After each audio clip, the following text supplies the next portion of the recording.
আসসালামু আলাইকুম ওয়া রাহমাতুল্লাহি ওয়া বারাকাতুহু। আমার প্রিয় শিক্ষার্থীরা, my dear students, it's our management accounting class online, management department, Mohammad Tukendra College. So, course is management accounting. It's a course of management third year, but accounting, finance, marketing, in any subject, they maybe have the course management accounting. All are welcome to this class. By the grace of Allah, we can start the class now. But at first, I have to speak to you that our topic is capital budgeting techniques. Our last classes, we have discussed about the theory, assumptions, features about capital budgeting. So, it's a question how we can budget capital. How? কিভাবে?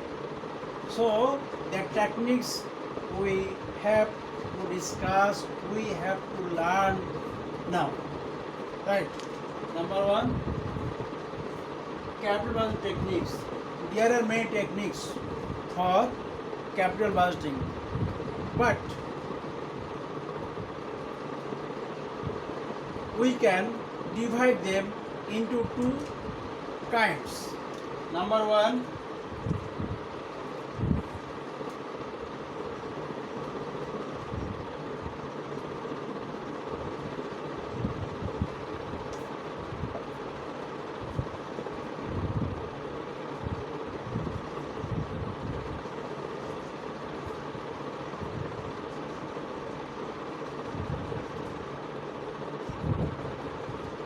there are many kinds of capital budgeting technique.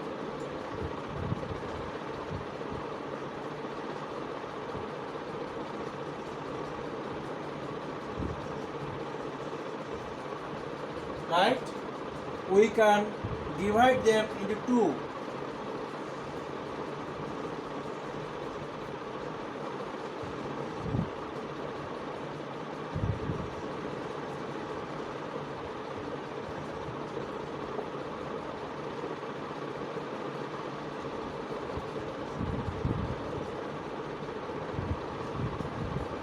আমরা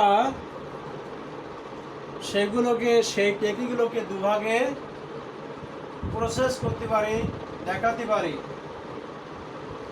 number one, traditional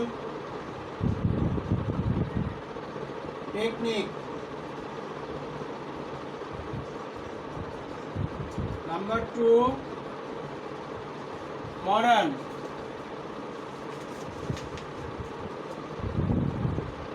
বা discounted cash flow method.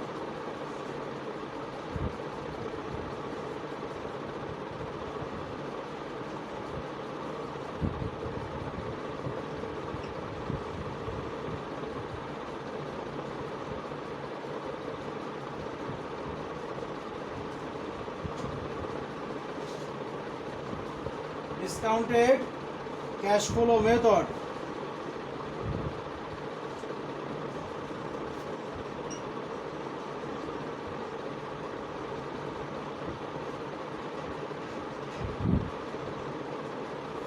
Right?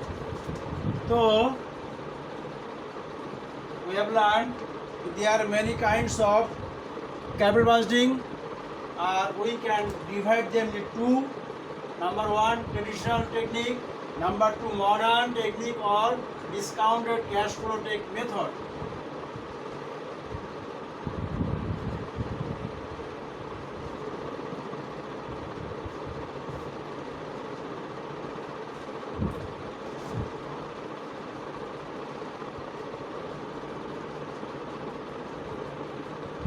Although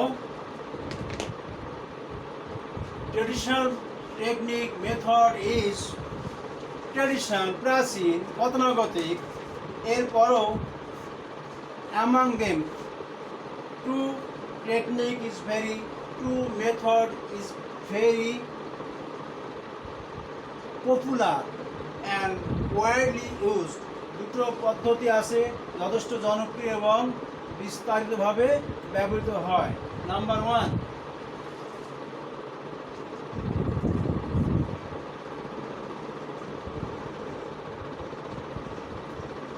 payback period. Number 2, average rate of return.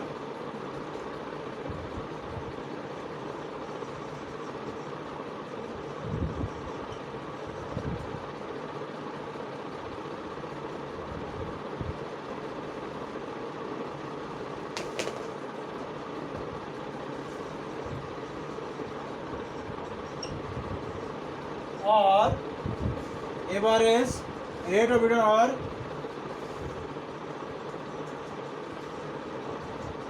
accounting rate of return. Rate of return.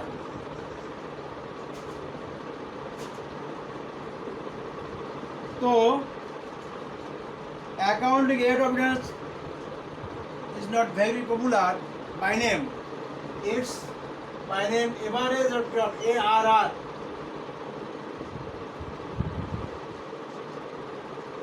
PBP, payback period. Concisely, in brief, it is called PB, it is called ARR. Thus, these methods are introduced with us. আমাদের কাছে পরিচিত হবে, right? তো first we have discussed about payback period. এর অর্থ কি? ফেরত আসার সময়। রিটার্ন, payback, ফেরত আসবে, পিরিয়ড, সময়। So this method is used for how shortly capital will be recovered. কত সংক্ষিপ্ত সময়ে ক্যাপিটালটা রিকভার হয়ে আসবে, ক্যাপিটালটা পুঁজিটা উঠে আসবে। and those projects on which capital recovered shortly, that projects are selected. যে সমস্ত প্রজেক্টগুলোতে ইনভেস্ট করলে পুঁজিটা, ক্যাপিটালটা তাড়াতাড়ি উঠে আসে, এই টেকনিক অনুযায়ী সেই প্রজেক্টগুলো গ্রহণ করা হয়। অর্থাৎ এই টেকনিকগুলো দেখা হয় যে কোন প্রজেক্ট ইনভেস্ট করলে আমার পুঁজিটা সবচেয়ে আগে আসবে। So you can invest 1 lakh টাকা,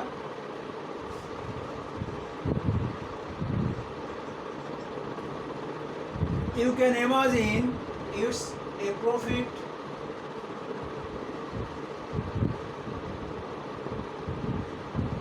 for 90,000 টাকা, right? তো প্রফিট হোয়াটস এভার, প্রফিট যাই হোক, ইউ ওয়ান্ট টু নো, তুমি জানতে চাও when my capital will be back, তখন আমার ক্যাপিটাল ফিরে আসবে। and project X, Y, Z, you know, we have discussed earlier that there are many alternatives, and from that alternatives, management, finance manager, production manager, company authority decide which project will be selected. So there may be some criteria for measurement the fruitfulness, profitability of the project, and that is a way that capital recovery কোন প্রজেক্টে আমার ক্যাপিটালটা মূলধনটা আগে আগে উঠে আসে। সে x Y Z তিনটা project, you want to invest these 1 lakh টাকা and forecast profit 19,000 টাকা,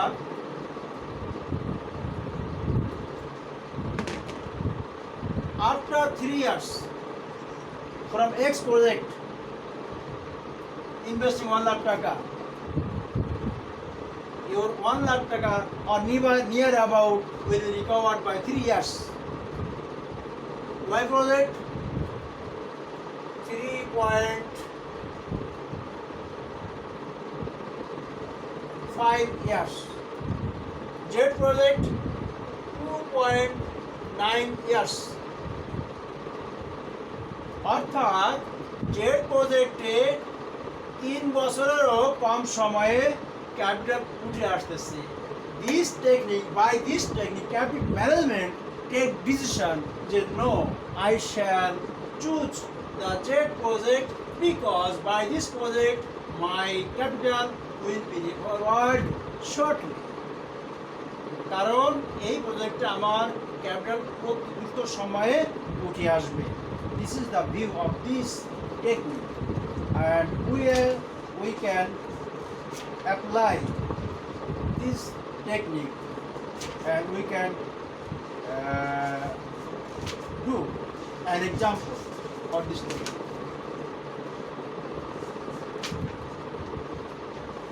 Right?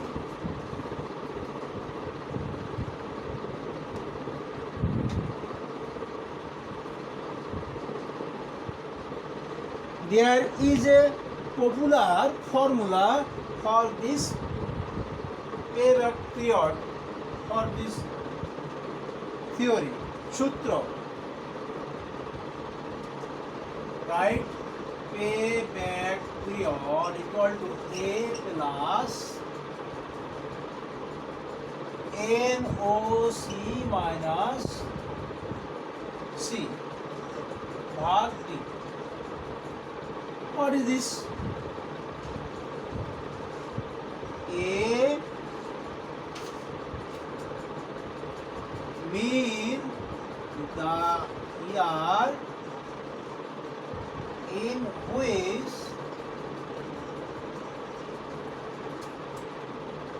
cumulative cash flow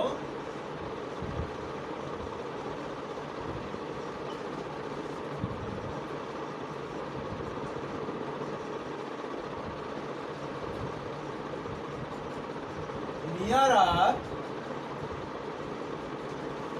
to NCO,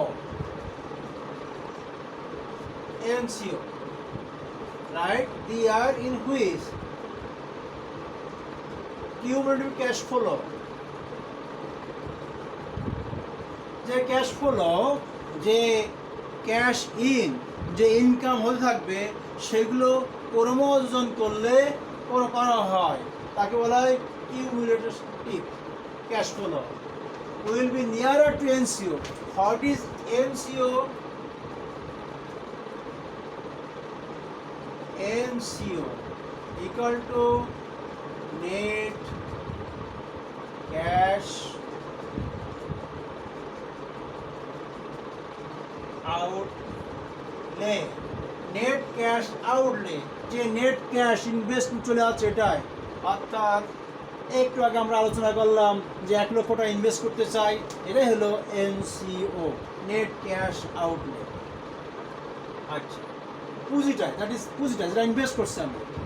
number এবার আসে এ গেল, NOC গেল, সি বলতে কি বোঝায়? সি হচ্ছে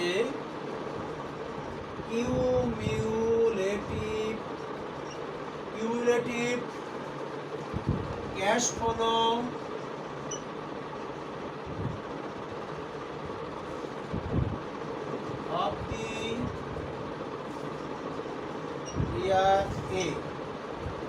এ বছরের curative cash flow of the year এ, অর্থাৎ এ বছরের কর্মজড়িত cash flow, right? Write down you the formula and next it will be easy, not it's difficult. Attention please. তাহলে বাকি থাকলো কি?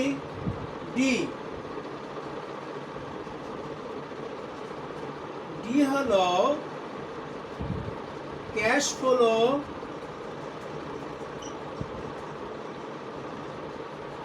of the following ইয়ার এ, অর্থাৎ এ বছরের পরবর্তী বছরের ক্যাশ ফ্লোটা, হ্যাঁ, cash flow of the following year A, right? তাহলে আবার দেখে নাও, আমরা সূত্র আবার দেখি, পিবিপি পে ব্যাক পিরিয়ড কেমনে হবে?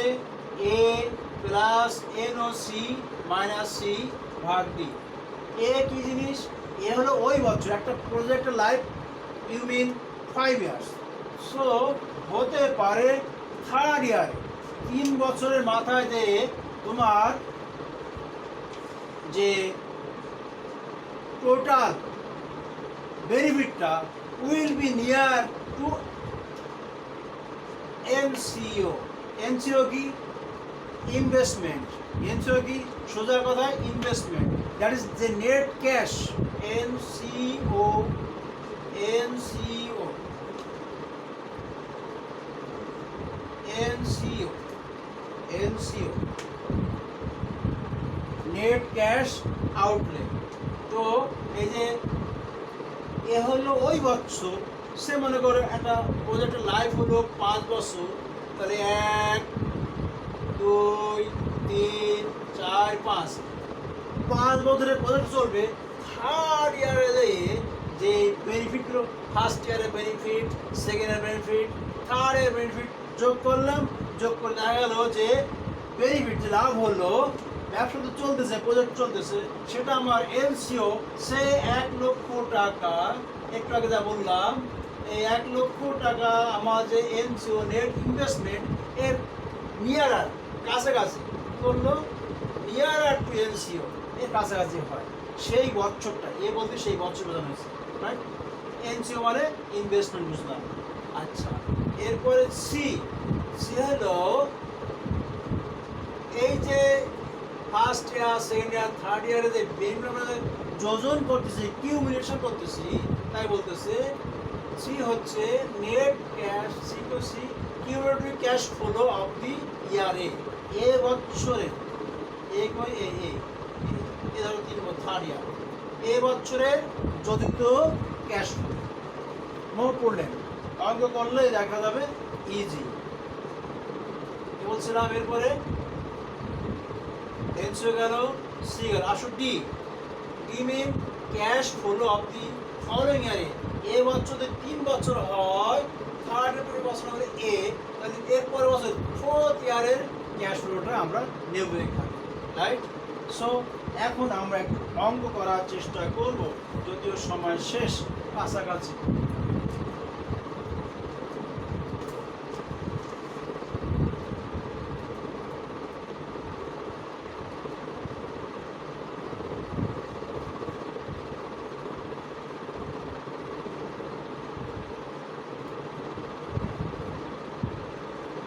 ইন ব্রিফ, সংক্ষেপে আমি বলতেছি, খেয়াল করে শোনো।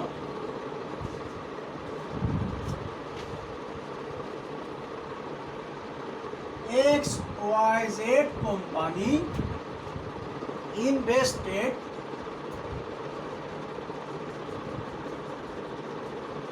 টাকা 4 লাখ। আমি আগে বলেছি যেটা ইনভেস্টমেন্ট ওটা ইনস্টিটিউট, নেট ক্যাশ আউটলে, এটাই কিন্তু আমাদের ইনভেস্টমেন্ট, এটাই কিন্তু আমাদের অ্যাকচুয়ালি এনসিও, রাইট? এই প্রজেক্টের লাইফ হচ্ছে 5 ইয়ার্স।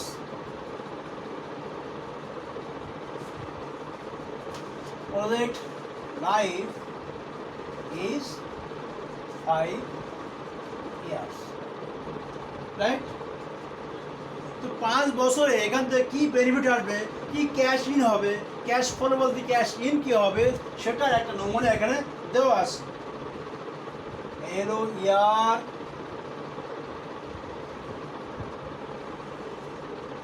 আর এই হলো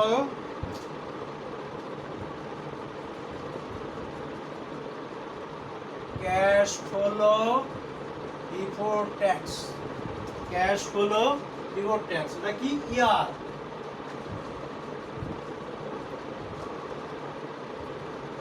রাইট? তোমরা কিন্তু ভিডিও দেখতেছো, সাথে সাথে লিখে নাও, তাহলে অঙ্কটা করতে বুঝতে সুবিধা হবে। আমার সাথে লিখে নাও। আচ্ছা, first year, second year, third year, fourth year, fifth year.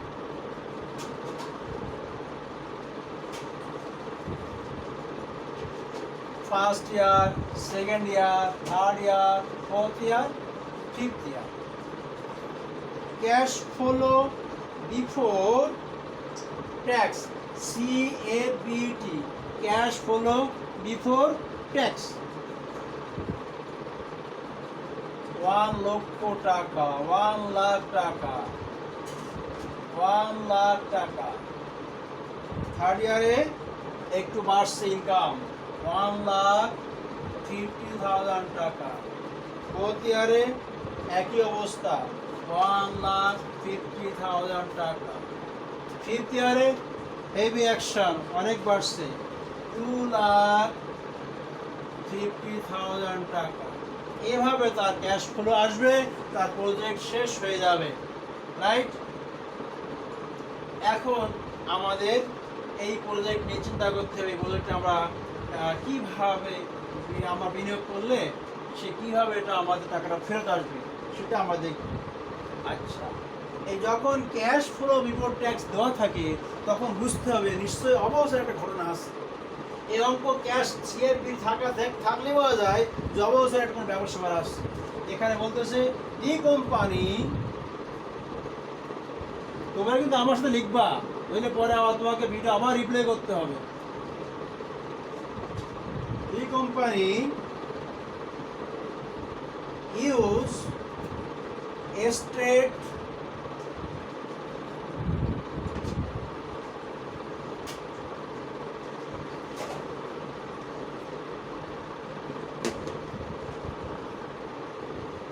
use a straight line depreciation method, depreciation method।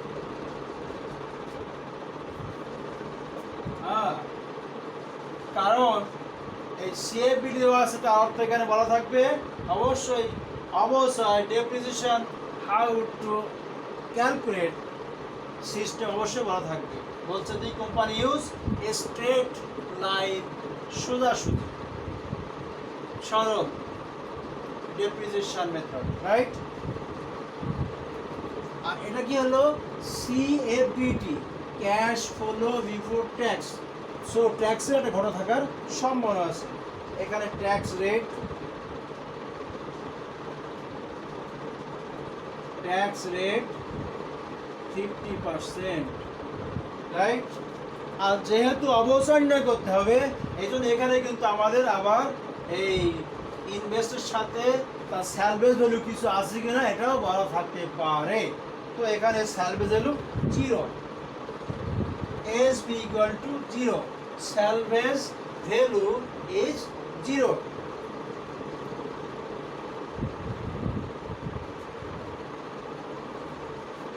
Calculate PBT, right? আমি কিন্তু একটা অঙ্ক থেকে খুব সংক্ষেপে অঙ্কটা উঠাই দিচ্ছি এখানে, যে তার ইনভেস্টমেন্ট হলো 4 লাখ টাকা, সেটা হচ্ছে NCO, আর এই প্রজেক্টের লাইফ হচ্ছে 5 ইয়ার্স। আচ্ছা, 5 ইয়ারে তার ক্যাশ ফ্লো কি আছে? ফার্স্ট ইয়ারে 1 লাখ, সেকেন্ড ইয়ারে 1 লাখ, থার্ড ইয়ারে 1.5 লাখ, ফোর ইয়ারে আবারও 1.5 লাখ, 1.5, আর ফিফথ ইয়ারে 2,50,000 টাকা।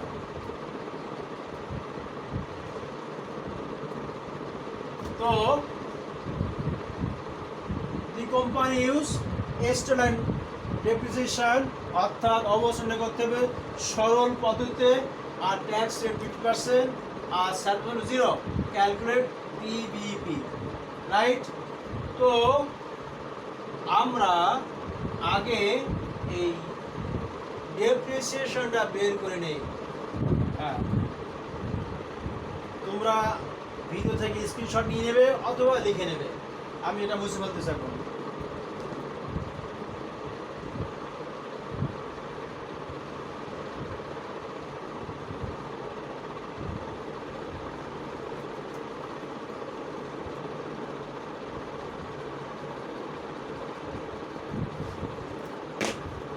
Now we have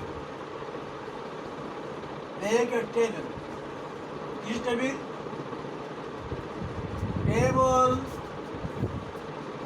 for PBP, right? এখানে করা হবে 8টি।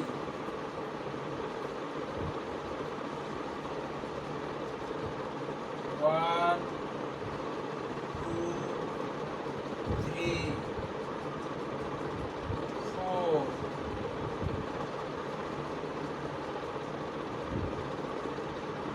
5, 6, 7, 8। এটা হলো ইয়ারের কলাম, আর এটা হলো cash floor column. Number 1 CFBT, আচ্ছা ইয়ার 5টা, 1 ইয়ার, 2 ইয়ার, 3rd ইয়ার, 4th ইয়ার, 5th ইয়ার, রাইট?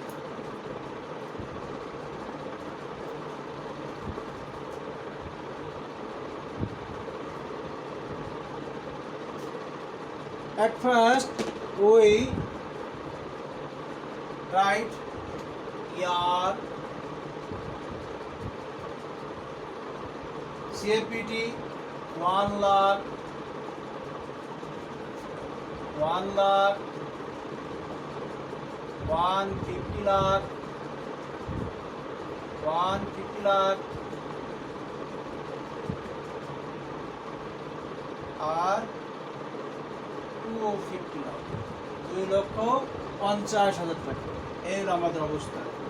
এখন আমাদের ডেপ্রিসিয়েশন, এই কলমে থাকবে ডেপ্রিসিয়েশন।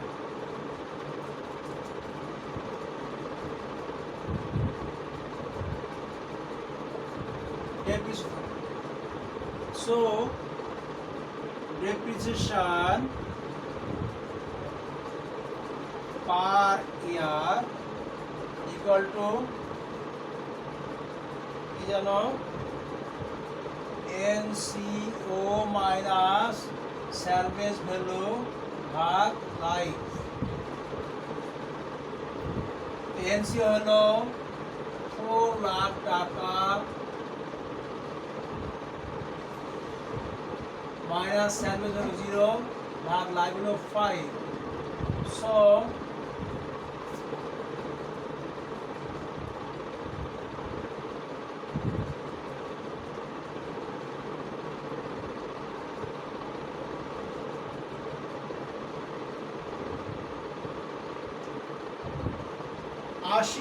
টাকা ইয়ারলি ডেপশন হলো 80,000 টাকা।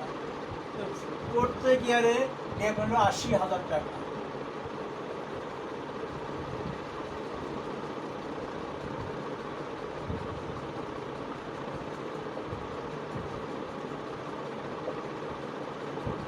রাইট?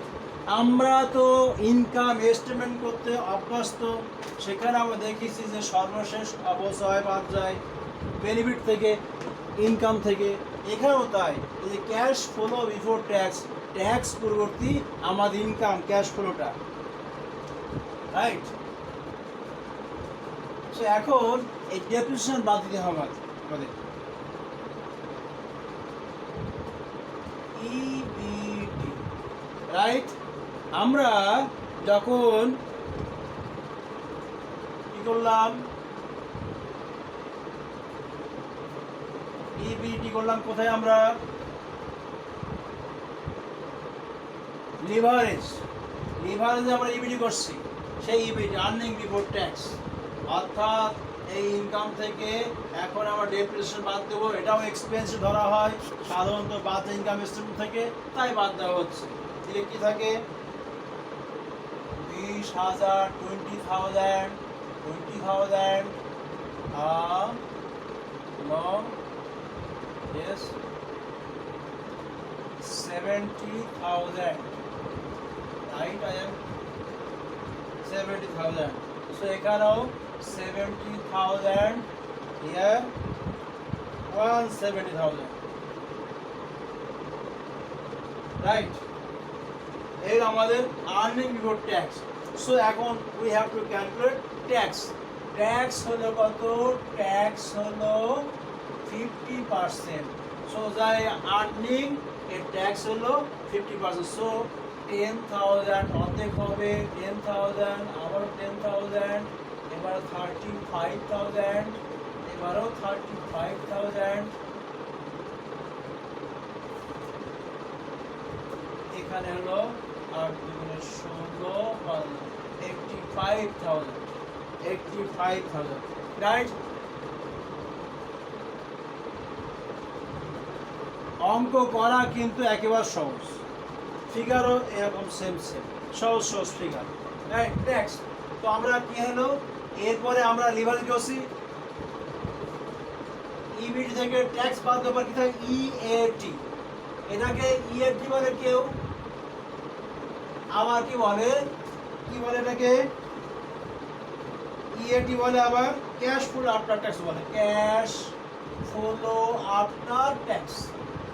অর্থাৎ আর্নিং বিফোর ট্যাক্স থেকে ট্যাক্স বাদ দিয়ে কি থাকে, আর্নিং আফটার ট্যাক্স।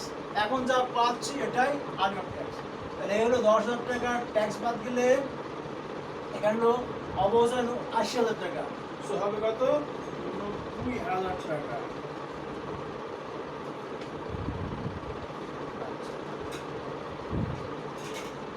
10,000, 30, সব সেম, কারণ 50 যে 85,000। এলো cash flow after tax. But remember, আমি আরো অনেকবার বলেছি, এই যে আমরা ডেপ্রিসিয়েশন বাদ দিলাম খরচ বলে, কিন্তু এই খরচকে আসলে কাউকে দেওয়া হয়েছে, কোনো পারপাসে খরচ করা হয়েছে না, এই টাকা কোম্পানির কাছে হয়ে গেছে। সো এখন যেটা করবো আমরা এনসিবি, নেট ক্যাশ বেনিফিট। তাহলে আমরা তো এটা পাইলাম ইএটি, সাথে কিন্তু এই ডেপ্রিসিয়েশন টাকাটাও কিন্তু আমাদের হাতে রয়ে গেছে, যেটাকে আমরা বলবো এনসিবি বলবো, এনসিবি, নেট ক্যাশ বেনিফিট। এনসিবিতে হয় নেট ক্যাশ বেনিফিট, আবার বলছি নেট ক্যাশ বেনিফিট। অর্থাৎ এটা হলো earning after tax plus depreciation টাকাটা আমি কাউকে দেই নাই, সেটা এখানে যোগে আসবে। সো এখানে আসে 90,000, এখানেও তাহলে 90,000, আর এখানে কত হয়, 8 5 13,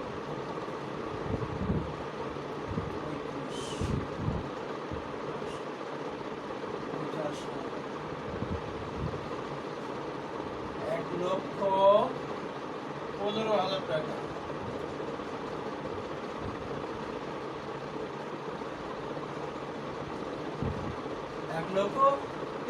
ক্যালকুলেশন 15,000, 1,15,000, আর 1,65,000, রাইট? এবার আসো যে বলছিলাম যে আমাদের সূত্রে কিউমিউলেটিভ ক্যাশ ফ্লো ছিল, কিউমিউলেটিভ ক্যাশ ফ্লো, জড়িত ক্যাশ ফ্লো, সেটা আমরা অর্জন করব। CNCB, cumulative cash benefit, CNCB, CNCB, cumulative cash benefit. So এটা কেমন? এই যে তোমরা তো বাইস্ট্যান্ড পরিসংখ্যান করেছো, সেখানে মধ্যমা করতে হয়েছে, ক্রমোজন যোজিত গণসংখ্যা বের করতে হয়েছে। সো এই যোজন আর কিউমিউলেশন তোমরা জানো।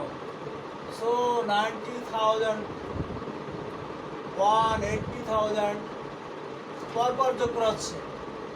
তারপরে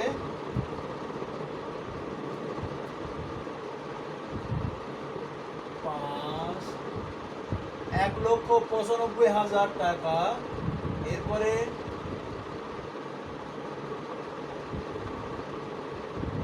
2,10,000 টাকা, এরপরে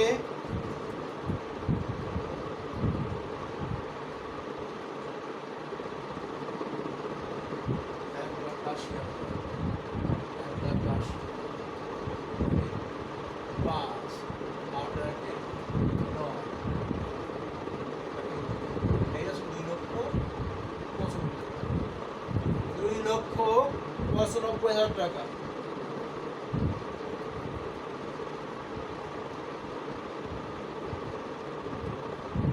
এরপরে 2,95,000, 2,00,000, 3, 4,10,000, 4,10,000। এরপরে 5,75,000 টাকা, রাইট? এই হলো আমার সিএনসিবি।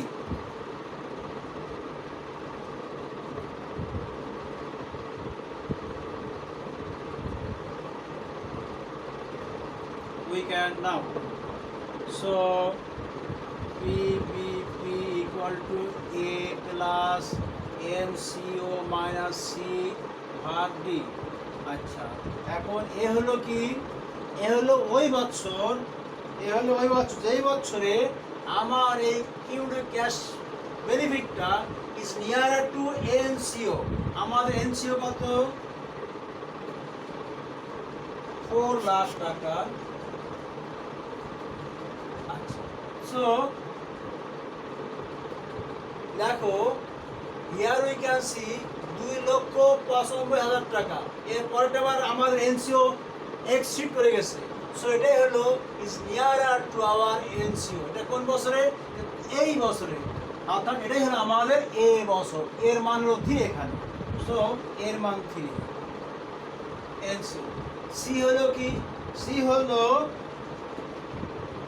Cumulative cash flow of the year এ। এই এ বছরের কিউমিউলেটিভ ক্যাশ ফ্লো 2,95,000 টাকা, 2,95,000 টাকা। Next D. ডি হলো cash flow of the year follow year এ। এরপর ক্যাশ ফ্লো কতটা? 1,15,000 টাকা। আবার দেখো, আবার বলছি, ডি হচ্ছে cash flow of the following year এ। অর্থাৎ এ বছর পরবর্তী বছরের ক্যাশ ফ্লোটা 1,15,000, যেটাকে আমরা এনসি বলতেছি, নেট ক্যাশ বেনিফিট। হয়ে গেল। এখন ক্যালকুলেশন করো। ক্যালকুলেশন করলে 3.91 ইয়ার। এই তো তার এই 4 লক্ষ ক্যাশটা 3 বছর, প্রায় 4 বছরের মতো লাগে, একটু বেশি কম, 3.9 ইয়ারে রিকভার হয়ে আসতেছে। এরকম আরেকটি প্রজেক্টে 2.9, আরেকটি প্রজেক্টে 4। তো সে